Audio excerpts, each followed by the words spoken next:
Today you will learn how to make this beautiful, light and zesty lemon cake. It's under 150 calories, but it is wonderfully delicious. The ingredients you need are as follows, but there will also be a recipe listed below. The first thing you'll want to do is preheat that oven to 375 degrees or 190 degrees Celsius. For this recipe, you're going to need to zest and juice one lemon. If you've never zested before, just make sure you stop when you see it turn pale yellow and not when it gets white. If it gets white, the zest will be bitter. To make it easier to juice the lemon, roll it with the palm of your hand to just loosen it up a bit. This just makes it easier to squeeze the lemon by hand or to use the juicer. And then just carefully cut it into like this. This little juicer will make your life a lot easier if you can afford something like this. If not, just squeeze it by hand and then strain out the seeds. You're going to use 2 tablespoons worth of this juice for the cake, and the rest, including the zest, is going to go into the buttercream itself. So we're going to set the zest aside and we're going to get the rest of our ingredients started. In a small bowl, we're going to add in some flour, some baking soda and salt, and then just stir it together briefly with a fork. You could sift it together if you want it really nice and fluffy, but I don't find it's necessary. Next, we're going to move on to eggs, and you should have these at room temperature. If you don't have the time to let them get to room temperature, you could put them in a bowl while they're still in the shell and then fill it up with hot water and let them sit 5 to 10 minutes to warm up. Now this is where patience comes in handy. You want to beat these on low until they look scrambled like this, and then we're going to add in our sugar. Just stream it in all at once. You don't have to be precise about this. You don't have to put a little bit at once. You want it all to dissolve evenly. Now go ahead if you want to pick this up to a medium speed, and then for the next 10 to 15 minutes you are going to beat these until they are nice and light and fluffy. Now, if you didn't warm up your eggs or at least let them get to room temperature, it's going to take you longer. I find when they're at room temperature, they take about 8 to 10 minutes. If they are straight from the refrigerator, they can take as long as 22 minutes. So take that time to make sure you get those eggs to room temperature. And that goes across the board for pretty much anything you make.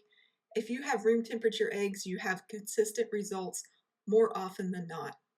I often neglect telling you to bring eggs to room temperature because we have chickens at our house and we just leave the eggs out on the counter all the time. You can do this with fresh farm eggs if you feel comfortable. Some do, some don't, we do. Now, promise me that you will not go and make this too early. You really want to see it turn a pale shade of yellow, at least triple in size, and get a really, really good foam to it before you go to the next step. Another thing you don't want to do, don't add in that lemon juice just yet. If you add the lemon juice in too early, you're going to curdle these eggs and they're never going to increase in volume. If you put the lemon juice in too early, it just curdles the egg yolks and it makes it difficult for it to ever work out correctly. So please just wait until you see this next step before you add in that lemon juice. Again, if you want to put in half the zest at this time, you can, but if you really want to punch up that flavor of the buttercream, I say just put it all in the buttercream. Now look how nice and pale and fluffy these eggs are. At this point, you can put in your flour mixture. Some people will tell you to fold in flour mixtures for these really light sponge cakes. I encourage you to use a whisk, especially if you're new. It keeps you from knocking out all that precious air that you just developed for this beautiful fatless sponge. Now you know how I'm always trying to encourage you to go to the metric side and start weighing your ingredients. If you weigh your ingredients, you can make any flavor fatless sponge you like. It's a simple ratio. It's however many eggs you have, it's 1/2 flour and 1/2 sugar. And you can use self-rising flour instead of the baking soda and salt to make your life easy. And the reason we use baking soda instead of baking powder here is because lemon is an acid and we are just saving some money. That is the Appalachian way of life. If you can save money, you do it. In a 9 by 13 pan, we are going to line it with parchment paper, and then we're not going to grease the sides. We want it to climb up.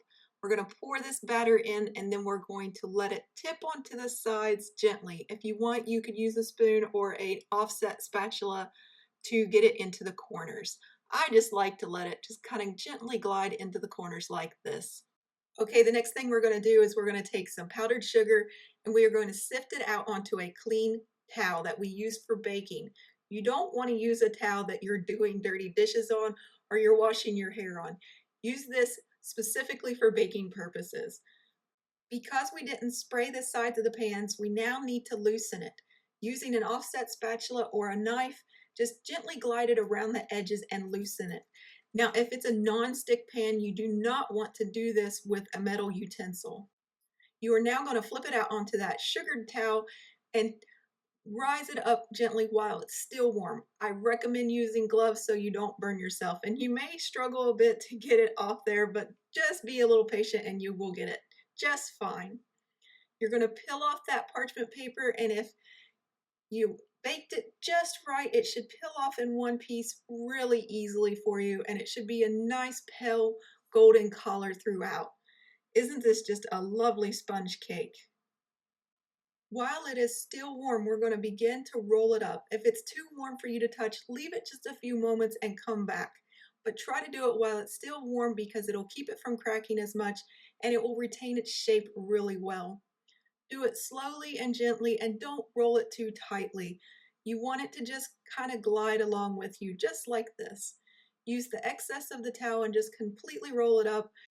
And I do recommend using a cooling rack so it will cool quicker and it won't sweat on the bottom of the cake. This is going to take about an hour to cool. So in the meantime, let's make that buttercream. You want to start out with some softened butter. You can use margarine here if you like.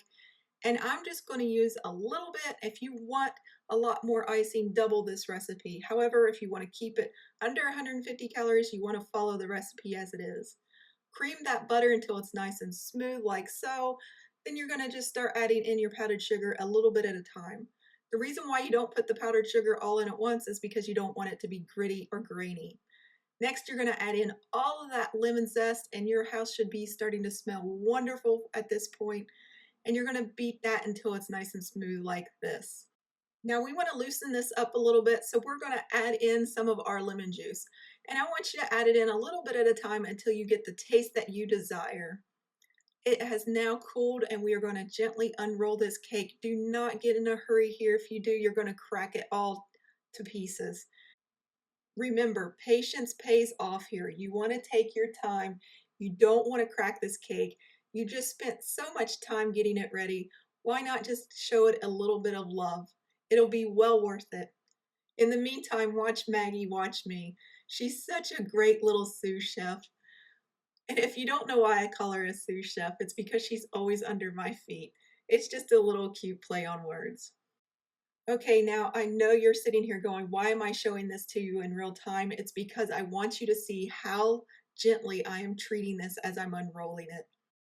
Once you got that done, you can get your icing and start filling the cake. And this you can be a little bit easier with. If you have an offset spatula, it's a lot faster. If not, use the back of a spoon. And look at Maggie, she's getting tired of waiting for this delicious cake. But don't worry, Maggie, we're almost done.